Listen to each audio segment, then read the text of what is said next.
नमस्कार दोस्तों, आप सबका स्वागत है आपके अपने YouTube चैनल नॉलेज विद ऋषि में। दोस्तों, आज मैं आपके लिए भूगोल का एक बहुत महत्वपूर्ण टॉपिक लेके आया हूँ, जो विभिन्न एग्जाम जिसमें अगर भूगोल पूछा जाता है तो इससे संबंधित क्वेश्चन बनता ही बनता है। वो कौन सा हमारा टॉपिक है आज? वो है हमारा भारत की प्रमुख फसलें। ठीक है, क्वेश्चन क्या बनता है कि निम्नलिखित दिए गए ऑप्शन में कौन सी रबी की फसल है, कौन सी खरीफ है, कौन सी जायद है। तो आज हम इसी वीडियो में ये जानेंगे कि भारत की प्रमुख फसलें कौन सी हैं। तो चलिए हम शुरू करते हैं आज का अपना टॉपिक, जो है हमारा भारत की प्रमुख फसलें। कोई सा भी क्वेश्चन किसी भी स्टेट का यदि उसमें भूगोल पूछा जाता है तो ऐसा संभव नहीं है कि इससे संबंधित क्वेश्चन ना पूछा जाए। ज्यादातर ऐसा देखा गया है कि इनसे क्वेश्चन बनता ही बनता है। किससे? भारत की प्रमुख फसलें। भारत में मुख्यतः 3 प्रकार की फसलें पाई जाती हैं। चलिए हम इसको नोट डाउन करते हैं। भारत में मुख्यतः 3 प्रकार की फसलें पाई जाती हैं। ठीक, हमने जाना कि भारत में मुख्यतः 3 प्रकार की फसलें पाई जाती हैं। आपने उनका नाम सुना होगा, रबी, खरीफ, जायद। ये नाम तो हमें याद हो जाते हैं, लेकिन क्वेश्चन इनसे बनता क्या है कि निम्नलिखित दिए गए ऑप्शनों में कौन सी खरीफ है, कौन सी रबी है, कौन सी जायद है। तब हम कंफ्यूज हो जाते हैं कि कौन सी हम रबी के अंतर्गत रखें, कौन सी खरीफ के अंतर्गत रखें। तो आज इसी वीडियो में हम इस कंफ्यूजन को दूर करेंगे और ट्रिक के माध्यम से इन सारी फसलों को जानेंगे। तो चलिए हम देखते हैं। सबसे पहली जो फसल है, जो 3 है हमारे पास, उसमें है रबी, देन सेकंड आपकी खरीफ, तीसरा जायद। उम्मीद करता हूं ये आपने नाम सुने होंगे। इसके आगे की जो प्रोसेस है कि इसके अंतर्गत कौन सी आती है, वो हमें याद करने में बहुत दिक्कत आती है। आज हम उसी दिक्कत को दूर करेंगे। तो ये हमारी हो गई भारत की प्रमुख 3 फसलें। अब इसमें सबसे पहले कौन सी है? रबी। अब हम इसको जानते हैं, रबी। भारत की 3 प्रमुख फसलें हैं, 1 2 3। इसमें सबसे पहले हमने रबी ली। अब इसी को हम जानते हैं कि इसमें कौन कौन सी फसलें उगाई जाती हैं इसके अंतर्गत। तो देखिए, इसके लिए आपको एक बात और जानना जरूरी है कि क्वेश्चन ये भी बनता है कि रबी की फसल की बुआई किस समय होती है। तो इसकी जो बुआई है वो होती है अक्टूबर और नवंबर। रबी फसल की जो बुवाई है वो अक्टूबर और नवंबर के महीने में होती है। जब किसी फसल की बुवाई हो रही है तो जाहिर सी बात है कि उसकी कटाई भी होगी। तो इसकी चलिए कटाई भी देखते हैं। रबी के फसल की कटाई, रबी के फसल की जो कटाई है वो मार्च और अप्रैल के महीने में। क्लियर? अभी हमने क्या जाना कि भारत में मुख्यतः 3 प्रकार की फसल पाई जाती है, रबी, खरीफ और जायद। उसमें सबसे पहले हमने जाना रबी फसल। रबी फसल की बुआई होती है अक्टूबर और नवंबर में। जब इसकी बुआई हो गई है तो ये फसल कटेगी भी। तो ये कटती कब है? ये कटती है मार्च और अप्रैल में। अब हम आते हैं, सबसे इंपॉर्टेंट हमारा जो है कि रबी की फसल को हम याद किस तरीके से करें। तो उसकी एक के पास एक ट्रिक है, बहुत ही बेहतरीन। इस ट्रिक को अगर आप 1 से 2 बार रिपीट करते हैं तो आपको ये याद हो जाएगी। हम ट्रिक देखते हैं। रबी आरजू के सच्चे गम में एक हमारे पास ट्रिक है, रवि आरजू के सच्चे गम में डूबा। इस ट्रिक की सबसे जो अच्छी बात वो क्या है कि इसमें रवि शब्द यूज हुआ है, तो हमें पता चल जाती है कि ये ट्रिक हमारी खरीफ की नहीं है, ये ट्रिक हमारी रबी की है। अब इसी ट्रिक के माध्यम से हम रबी के अंतर्गत जो फसलें आती हैं उनको निकालते हैं। चलिए देखते हैं। आजू आया इसमें पहले, तो आ से आलू, रा से राई, जू से जौ के साइलेंट, सा से सरसों। बहुत इजी है, केवल हमें ट्रिक को देखते चले जाना है और उससे अपनी फसलें निकालते चले जाना है। चा से चना, ठीक। गा से आपका आपका हो जाएगा गेहूं, ठीक।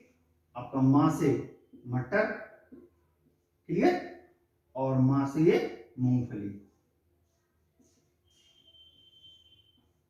तो हमने देखा इसमें ये भी साइलेंट है।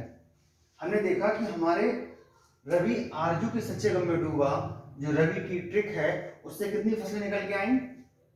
1 2 3 4 5 6 7 8, जो किसी भी एग्जाम के लिए काफी है। अब क्वेश्चन क्या बनता है? आपको ऑप्शन में दे दिया सरसों और पूछा कि सरसों रबी फसल है या खरीफ। तो आप ट्रिक को देखेंगे, करना क्या आपको, इस ट्रिक को 1 मिनट के लिए आप लिख लें फटाक से एग्जाम में, रवि आजू के सच्चे गम में डूबा और पूरी फसलें लिख लें, तो आपको बिल्कुल क्लियर हो जाएंगे कि हाँ जो सरसों है वो रबी की फसल है। क्लियर। अब हम देखते हैं अपनी दूसरी फसल जो है खरीफ। सेकंड फसल उसका नाम है खरीफ, ठीक। बिल्कुल इसी तरीके से इसको समझते हैं, जैसे इस फसल की बुआई हुई थी उसी तरीके से इसकी भी होगी। तो इसके हम देखते हैं बुआई का टाइम क्या है। इसका बुआई का टाइम है आपका, इसका हो जाएगा आपका जून से जुलाई, जून से जुलाई के मध्य इसकी बुआई होती है। क्लियर।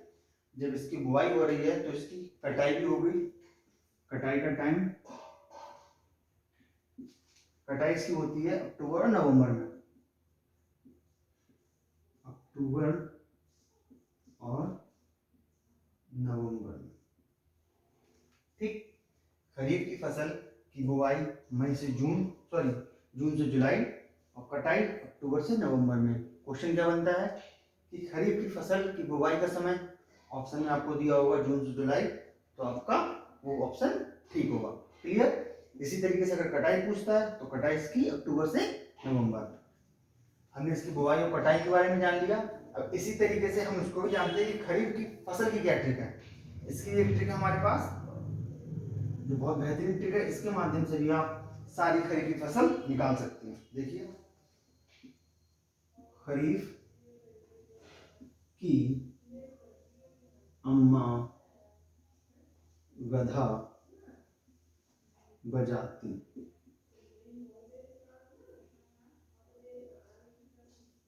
ठीक।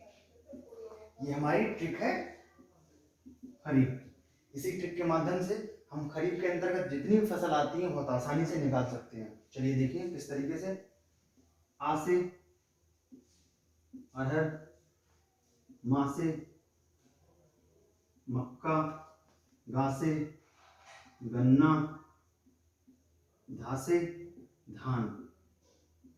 अब यहाँ ध्यान रखने वाली बात क्या है, कहीं ऐसा ना हो ऑप्शन में दे दे आपको चावल, ठीक, और आप ये बोले सर आपने तो ट्रिक में चावल का जिक्र ही नहीं किया, धान को ही हम चावल बोलते हैं, ठीक है। तो ऐसा ना हो कि चावल आए आप सोचे ये तो आपने पढ़ा ही नहीं, अगर धान दिया तो उसका मतलब चावल है, ठीक है। बासे, बासे हमारा हो जाएगा बाजरा, ठीक। जा से हो जाएगा ज्वार और बचा हमारा ता, तो ता से हो जाएगा तेल, ठीक। हम देखते हैं हमने इस ट्रिक से कितनी फसलें निकाली खरीफ की। 1 2 3 4 5 6 7। तो इन सातों खरीफ की फसलों को हमने इस ट्रिक के माध्यम से निकाल लिया। मैं आपको दावे के साथ कह सकता हूं कि इन 7 फसलों के अलावा एग्जाम में कोई दूसरी फसल नहीं पूछी जाएगी, ठीक है। बस अगर इनको आपको याद करना है तो आपको बस करना क्या है, इन ट्रिक को, इसकी ये ट्रिक और इसकी इस ट्रिक को याद करना है। 1 से 2 बार बोलना है और आपको याद हो जाएगी, ठीक है। अब इसके बाद आती है जायद फसल। हाँ, अगर इसमें आप एक बात है समझना चाहें, आप ये भी सोच सकते हैं कि सर गा इसमें भी आ रहा है, ठीक, इसलिए मैं आपको बता रहा हूँ, यहाँ पे कंफ्यूजन होता है बच्चों को कि सर गा इसमें भी आ रहा है, गा इसमें भी आ रहा है, हम कैसे पहचाने गेहूं में या जो वो गन्ना है, हम इसको भी तो गन्ना लिख सकते हैं।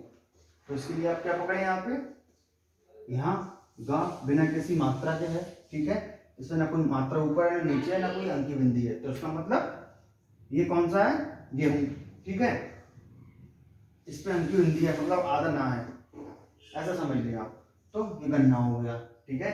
इसमें कुछ नहीं है इसलिए गेहूं, और इसमें अंकी बिंदी है आधा ना है, ऐसा समझे आप, तो इससे हमारा गन्ना निकल आएगा, ठीक है। तो आपका ये भी डाउट क्लियर हो गया।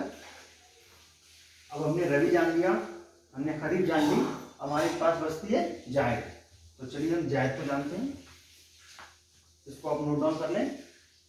चलिए हमारी लास्ट फसल बची है जायद। इसमें नहीं पूछता है कि इसकी बुवाई या इसकी कटाई, बस इसमें ये पूछता है निम्नलिखित दिए गए ऑप्शनों में जायद की फसल कौन सी है। तो हम बस उसको जानेंगे, जायद की फसलें कौन सी होती हैं, बस उसको समझिएगा। इसमें आपकी ककड़ी, ठीक है, खरबूजा, फिर तरबूज या तरबूजा, ठीक है, तरबूज या तरबूजा, खीरा, ठीक है। तो जो भी हम गर्मी के समय में जो सैलेड के तौर पे खाते हैं, ठीक है, और या हम जो गर्मियों के समय में यूज करते हैं, जैसे ककड़ी भी खाते हैं हम, खरबूजा है, तरबूज है, खीरा है, तो ये सारी फसलें कैसी हैं, ये जायद की फसलें हैं, ठीक है। तो अब हमारा रबी भी कंप्लीट हो गई, खरीफ भी हो गई, जायद भी हो गई। इन दोनों में इंपॉर्टेंट क्या थी, रबी और खरीफ, उसको हमने एक ट्रिक के माध्यम से जाना और बहुत अच्छे से उसको डिस्कस किया, ठीक है। इसको आप 1 से 2 बार वीडियो देखिएगा, आपको ये वीडियो में ही याद हो जाएगी, ठीक। तो चलिए नमस्कार, और आपको वीडियो अच्छा लगा हो तो वीडियो को लाइक, शेयर और सब्सक्राइब करें। धन्यवाद।